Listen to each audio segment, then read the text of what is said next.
Hi, I'm Gregory Diehl. I am 1/4 Armenian from my mother's mother, and I moved to Calavan village about 5 years ago to start what has become called the Calavan Retreat Center. I'm an American author and educator. I grew up in San Diego, where I spent the first 18 years of my life. And when I finished high school, I decided I wanted to do two things more than anything else. I wanted to become free, and I wanted to learn how the world worked. And the best way I found to do that was to start traveling around the world, usually alone, basically to anywhere I had the opportunity to go and that would challenge me as a person, my understanding of the world, my understanding of myself, and force me to adapt, become entrepreneurial, become a problem solver. And I did that quite successfully for more than 10 years, basically throughout all my 20s. I became a professional writer, I became an English teacher, I helped people start publishing books and improve their businesses. And about 5 years ago, when I was 30, I realized it was time for me to start doing the opposite. Instead of being nomadic and constantly moving from place to place, I wanted to do the one thing I had not done yet, which was put down roots in one place long-term and dedicate myself to a community, to one environment where I could have the greatest positive impact. And Armenia became my top choice for doing that, partially because I have family ancestry here. You can see, of course, the beautiful views that we have the opportunity to enjoy here.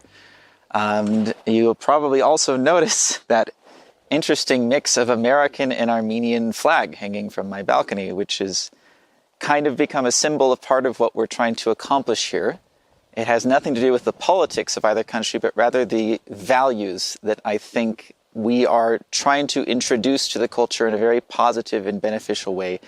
Things that are very prominent in the West, but haven't really made their way to this part of the world yet, like an emphasis on entrepreneurship, free thought and expression, respect for individual rights, and self-empowerment.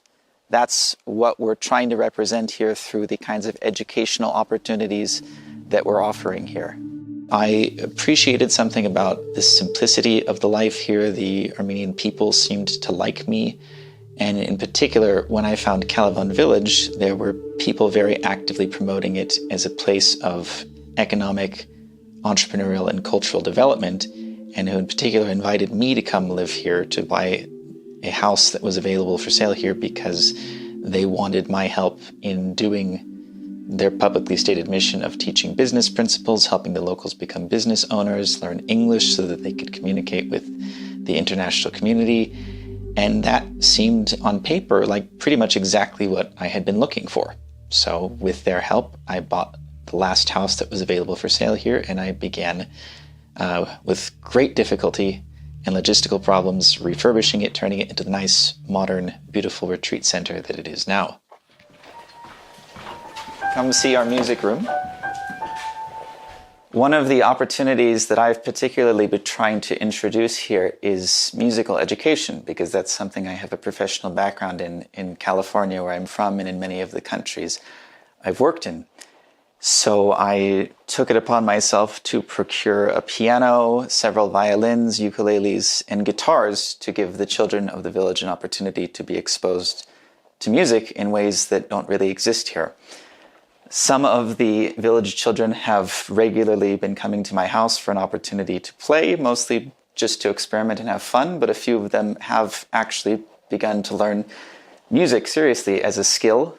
I personally think it's the arts in general are one of the most important things that we can introduce to people who don't usually get exposed to things that would enhance their thinking, their creativity, their intellect. If we could get even a few people to realize that they have this kind of passion and enable them to pursue it, I feel like we're making a big difference for people here. How many roads must a man walk down before you can call him a man? Do you know that song? Bob Dylan? No?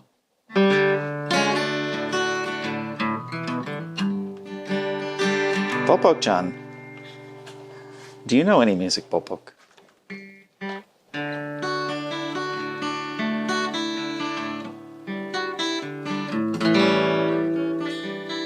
That's Here Comes the Sun. How would you say that in Armenian? Arev Galisa Hima? I stay? Here comes the sun now. Little darling, it's been a long, cold, lonely winter. Little darling, it seems like years since it's been here. Amir, do you want to talk about your dutar? Explaining how we're trying to spread musical influence in the village. So this is my instrument, dutar. It's from Iran, but not just Iran, actually, to be honest. They came here, the village people, they asked me, like, play that Sari Akhshuk? Sari Akhshuk, yeah, that one, which is a kind of dramatic song. Would you like to sing? Because I don't know the lyrics.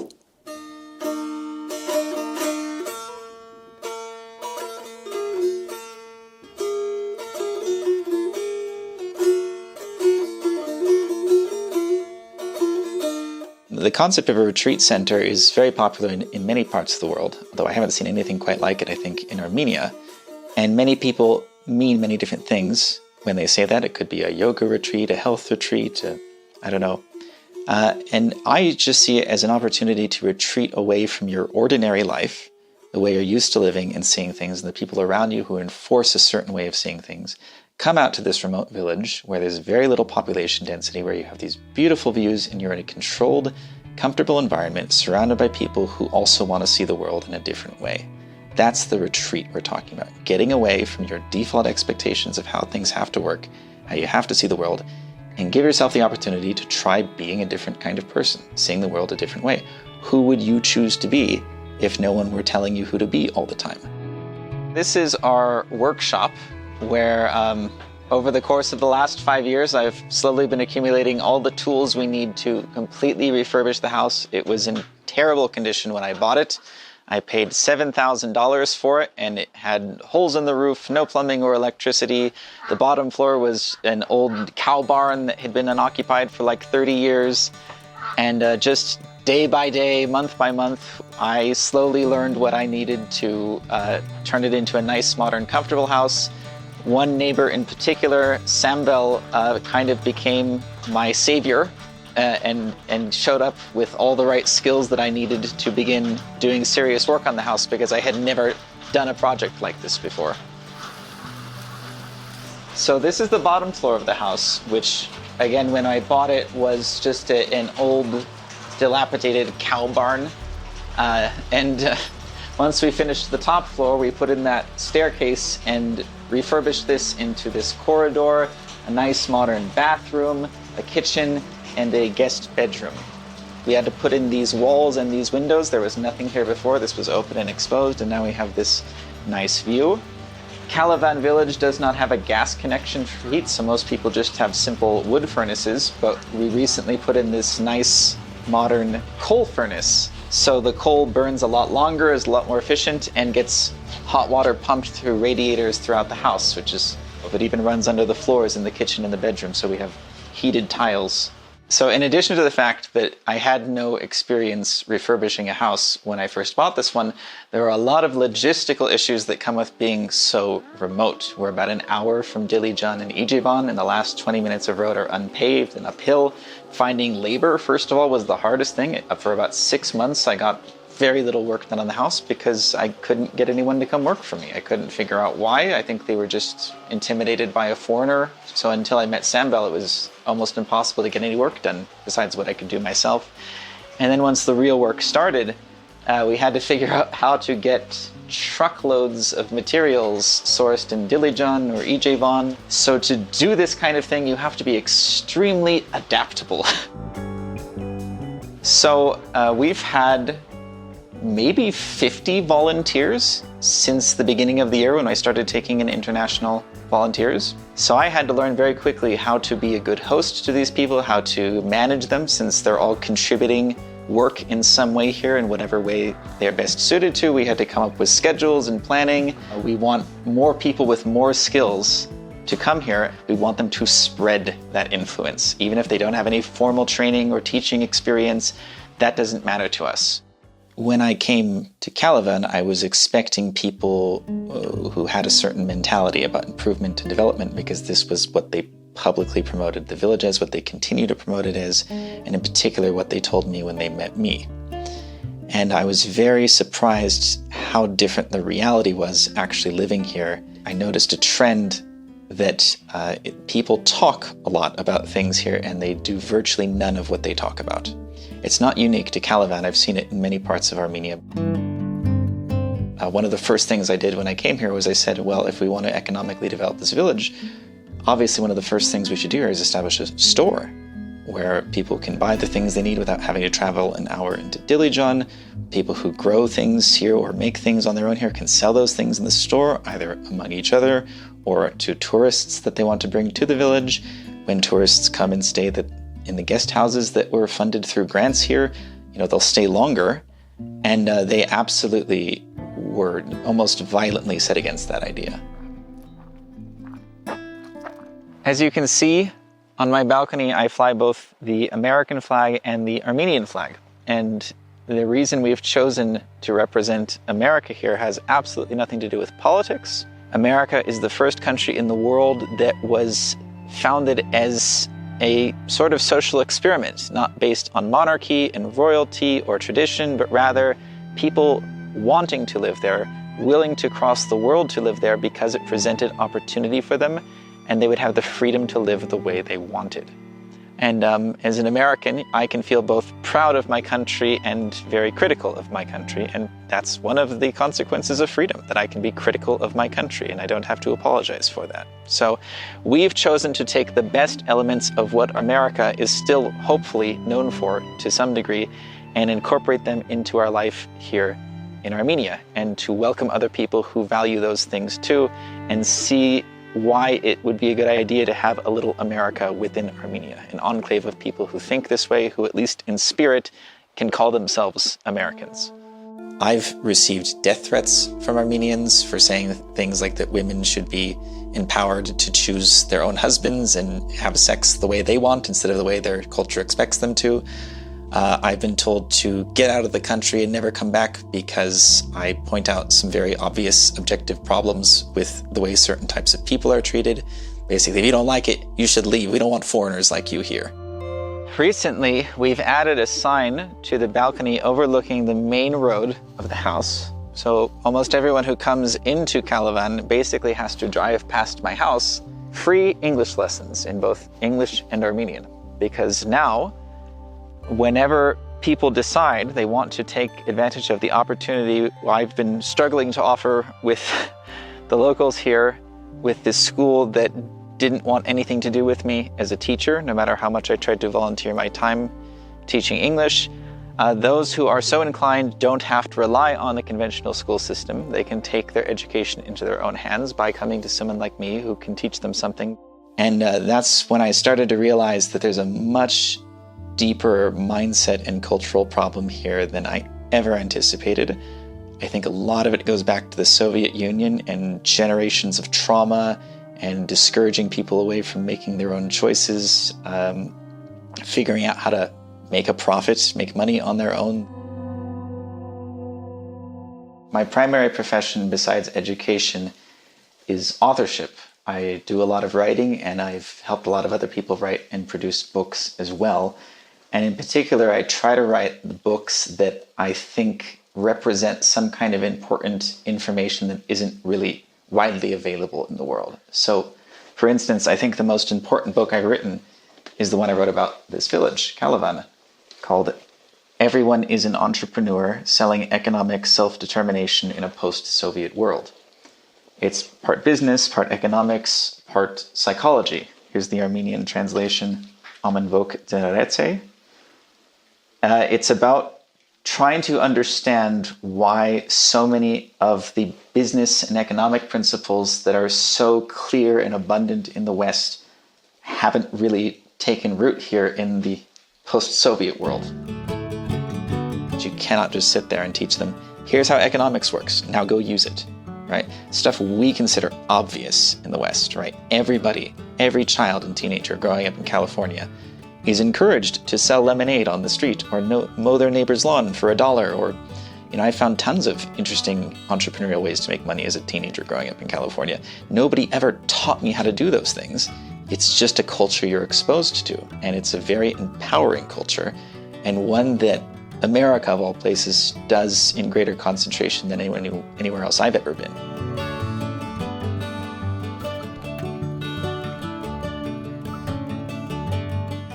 One thing that surprised me also about moving here is how difficult it's been to learn the Armenian language, because I'm a language teacher and I'm surrounded by Armenian speakers, and immersion like that is the best way to learn. It's how I've learned other languages. But it's been surprisingly difficult to get Armenians to regularly speak Armenian with me. And the single exception has been my construction master, Sambel, who, out of necessity, as we began to work on my house, had to only communicate in Armenian with me. So I was forced to start to learn the terminology related to refurbishing a house. And so, in a funny way, Sambel has been my single best Armenian teacher, even though he does not think of himself as a language teacher. We very strongly emphasize education and skill development for people while they are here. In addition, of course, to all the things I'm happy to teach for free to anyone who comes here, many of the volunteers that have come here have been professionally skilled in a variety of fields, such as construction or art or training in other languages. And so in addition to them being able to use these things here, we encourage people who don't have any experience to try to learn how to do these things while they're here. So we have a pretty extensive library here, but our most important books are the kinds that teach us the practical skills that I didn't have and that most of us don't have. And what's interesting to me is that even though people like Sambel, my construction master, have been doing this kind of work their whole lives, there's still a lot they can learn. That all the work he's done on this house over the last several years has been an opportunity to experiment with new techniques, new styles, new projects that he's never done before. And that's, I think, eventually how you break people out of just a stuck, fixed cultural mindset where they just keep doing things the same outdated traditional way when there are demonstrably better ways to do them. And I've realized you can't really do it in an explicit kind of way. You cannot just sit and teach these people, well, here's how a business works, here's how money works, here's how capitalism works. They won't get it or they won't want to, but what you can do is subtly influence them. You can show them, look, this is how I live my life. This is how I make money. This is how I can afford this house and all the things I've done around the world. Here's how I use a computer to make money. This was the first book I wrote, Brand Identity Breakthrough, all about learning to be a more effective communicator in business, explaining what makes your business or your product or your service uniquely valuable and compelling, what would make people want to buy it. And that was also the first book that I had translated into Armenian because we saw a big opportunity for Armenians to learn these kinds of business and communication values. So that's Brendi Herpohutyun. The social reception among Calavanians and Armenians in general has been very interesting. In my experience, people here either love me or hate me, and there's very little in between. I think the ones who hate me have this very broadly stereotyped idea of a foreign threat. They probably think I'm very rude and judgmental and I have a problem with their way of life, which to an extent is true. I am being judgmental of the way they live. I never hide that. I'm saying there's a better way to do things. There's a better way to teach your kids. There's a better way to give them more opportunities. All I'm saying is increase their options. The people who like me, the ones who actually get to know me and see how much work I've put into trying to increase opportunities that otherwise would not exist here, how much money I have spent on this house, on my musical instruments, on the things I invest into education here, how much of my time I give up trying to promote these things. I have people who come to my house regularly now, besides the international volunteers, who have seen the opportunity to learn things that they know they would not learn anywhere else. This is a section of the poem The New Colossus, which is featured at the Statue of Liberty in America. It's the one that goes, "Give me your tired, your poor, your huddled masses yearning to breathe free." It's all about the fact that we accept people who are outcast by other societies, either Armenian society or any other country's society, saying, if no one else wants you because of who you are as a person, we will take you. We want the ones that everyone else rejects. And in particular, I think it's important that we're doing it here in Armenia, among Armenians as well as the foreigners, because the way I see it right now, when you have people, young people, who are bright and ambitious and open-minded and want to pursue their passions, and they don't see the opportunity to do that in Armenia, what do? They leave the country. This one is very simple. It says, leave your baggage at the door, but it has two meanings. There's your physical baggage, like your suitcases that you're traveling with, basically saying put them down, don't worry about them. Someone will take care of them for you. You don't have to carry them around. But the other meaning is your emotional baggage, like your traumas and your insecurities and your fears, everything you bring from the past with you that limits you. We're saying, hey, none of that matters here.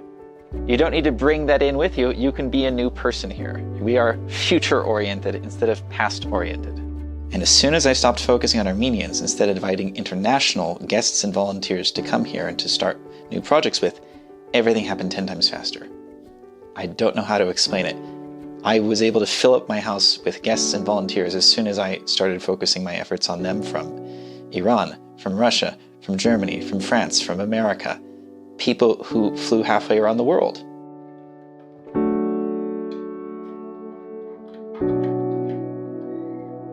I would say that in general, the Armenian people are very appreciative for what they have. And they find ways to be happy even if they have very little, which is honestly a virtue. You should be grateful for whatever you have because you could always have less. And that's something I've very directly seen. When I first moved into a house that was in terrible physical condition and I nearly froze to death my first winter here, I was appreciative just for a simple wood heater that kept me alive, right? Now my house is very nice and modern and comfortable, probably the nicest house in the village, and we're still looking for ways to improve it, right? So where's the balance? Where does it end? You can be happy with almost nothing, but also, if you can do more, why not do more? That's that empowered mindset.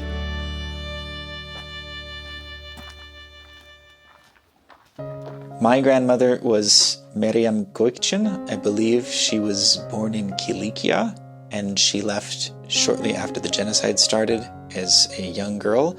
My mother, of course, then is half Armenian, but she was never really raised with strong Armenian culture. She didn't speak the Armenian language. She liked Armenian food. And then me being raised, too. I knew my grandmother while she was alive, but I was very young.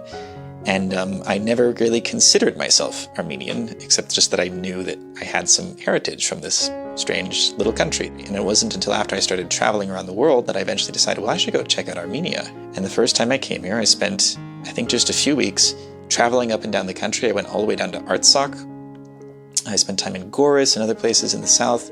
And I just liked, I don't know, the peace. It felt like going back in time about 100 years. I often compare it to 1950s America in both positive and negative ways.